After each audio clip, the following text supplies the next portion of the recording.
প্রশ্নবুল যে মূল মামলা, যেটা আমরা দেখলাম যে লাস্ট যেটা বলা হয়েছিল মহামান্য সুপ্রিম কোর্ট থেকে, এমএটি 1592 বলছি। তো ওখানে যেটা বলা হয়েছিল যে 4 মাসের মধ্যে, মানে অ্যাকচুয়ালি মহামান্য ডিভিসি বেঞ্চের অর্ডারটাই তো বহাল থাকলো, তাই তো?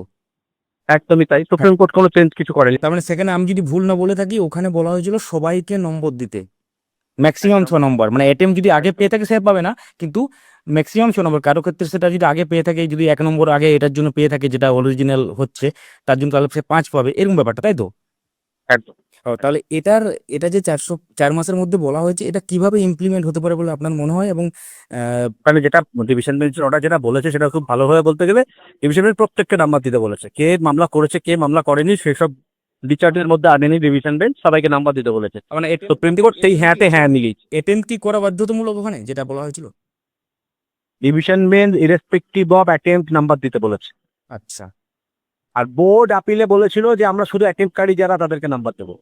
আচ্ছা। বোর্ডের অ্যাকচুয়ালি যেটা ইয়ে ছিল যে শুধু অ্যাটেম্পকারী নয়, যারা ওই অ্যাটেম্প করেছে এবং সঠিক উত্তর দিয়েছে, এক্সপার্টের ওপিনিয়নের সঙ্গে যাদের ওপিনিয়ন ম্যাচ করছে তাদেরকে নাম্বার দেবো। হ্যাঁ, হ্যাঁ, হ্যাঁ। কিন্তু ওই সব তর্ক বিতর্কের মধ্যে না ডিভিশন বেঞ্চ না সুপ্রিম কোর্ট কেউই যায়নি, সবাইকে নাম্বার দিতে বলেছে। হ্যাঁ, 7ই এপ্রিল যেটা মানে আপনি নাম্বার না পেয়ে থাকলে আপনি নাম্বার পাবেন। অবশ্যই, অবশ্যই, সেটা বুঝলাম। তো এটা কিভাবে ইমপ্লিমেন্ট হবে, মানে এটা ইমপ্লিমেন্ট হবে বলতে এবার এখানে যেটা বিতর্ক উঠছে সেটা হচ্ছে বোর্ডের তো রেকর্ড নেই। হ্যাঁ। রেকর্ড নেই সেটা বিভিন্ন আরটিআই রিপ্লাই বোর্ড নিজেই বলেছে রেকর্ড নেই। হুম। তাহলে রেকর্ড নেই, তাহলে নাম কোশ্চে এই এই এই 6টা নাম্বার তারা দেবে কি করে, এই একটা বিতর্ক তো উঠছে। হুম। এই বিতর্কের উত্তর যেটা, দেখুন প্রথম কথা হচ্ছে যেটা পরিস্থিতি তার উপর দাঁড়িয়েই আমাদেরকে বলতে হবে। যা হাতে নেই তা নেই বলে লাভ নেই। হুম। সুতরাং আজকের দিনে দাঁড়িয়ে এইটুকু নিশ্চিত যে কোনো রেকর্ড নেই, যা আছে কম্পিউটারাইজ রেকর্ড। হুম। যেটা কিনা অনেকের মনেই যা নিয়ে দ্বিধাদ্বন্দ্ব আছে যে ওরা কারচুপি হয়েছে ইত্যাদি ইত্যাদি আছে, এই অভিযোগ তো আছেই আছে এবং অ্যাকচুয়ালি হয়েছে ওই প্রসেসে। এবার সেইখানটাতে তাও ওই ওর উপর ভিত্তি করেই নাম্বার দেবে, কারণ যদিও রেকর্ড নেই বলতে অরিজিনাল ওয়েবার নেই বা তার স্ক্যান ফটোকপি বা স্ক্যান কপি নেই, কিন্তু বোর্ডের তরফে বলছে যে আমাদের কাছে ইয়ে আছে, মানে ডিজিটাল। মিরর ইমেজ আছে, কিন্তু মিরর ইমেজ নয়, ওগুলো ওগুলো হচ্ছে একটা টাইপ কপি মেয়ার, ওই টাইপ কপির ভিত্তিতেই নাম্বার দেবে এখন যা দেবে। আচ্ছা, ওই ওই ডিজিটাইজ কপির উপর ভিত্তি করে তো যেটা আগে যে পেয়েছিল নম্বর 738-এ যারা চাকরি পেলো, বা আগের আসছে যে মেটারগুলো, ওই ডিজিটাইজ কপির উপর ভিত্তি করে তো ওটাই তো মান্যতা পেয়েছিল আগেও, আমরা দেখেছি যেটা। তাহলে তারা মান্যতা পেয়েছিল, হ্যাঁ, একদম ঠিক হ্যাঁ। বলেছেন।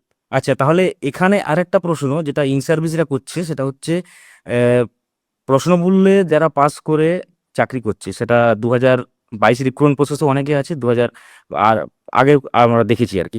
তো তাদের একটা ভয় মনে চলে আসছে, সেটা হচ্ছে কি যে এই যে এমএটি 159 করে এই যে নম্বর পেয়ে অনেকে পাস করবে, তাই তো?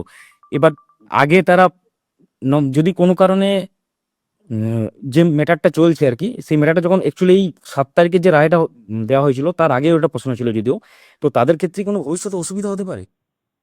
কি অসুবিধা হবে, যা ডিভিশন বেঞ্চের অর্ডারে বলাই ছিল যে যারা এর আগে অর্ডার যে যা অবস্থানে অবস্থিত তার অবস্থানে কোনো নড়চড় হবে না, সেই অর্ডারটাকে সুপ্রিম কোর্ট বহাল রেখেছে। সুতরাং যে অর্ডারের বেনিফিট আগে পেয়েছে বা প্রশ্নগুলোর কোনো অর্ডারে কোনো বেনিফিট যদি আগে পেয়ে থাকে, চাকরি করছে চাকরি করছে না, যে যা পরিস্থিতির মধ্যে ছিল সে সেরকম পরিস্থিতিতে বহাল থাকবে। এর থেকে উন্নতি হতে পারে, এর থেকে ক্ষতি কিছু হবে না। আচ্ছা, তাহলে কি ভবিষ্যতে আমরা অফিসিয়াল সাইটে দেখতে পেতে পারি আপডেটেড নাম্বার যারা টেট পাস করবে? আর পাওয়া উচিত, পাওয়া উচিত।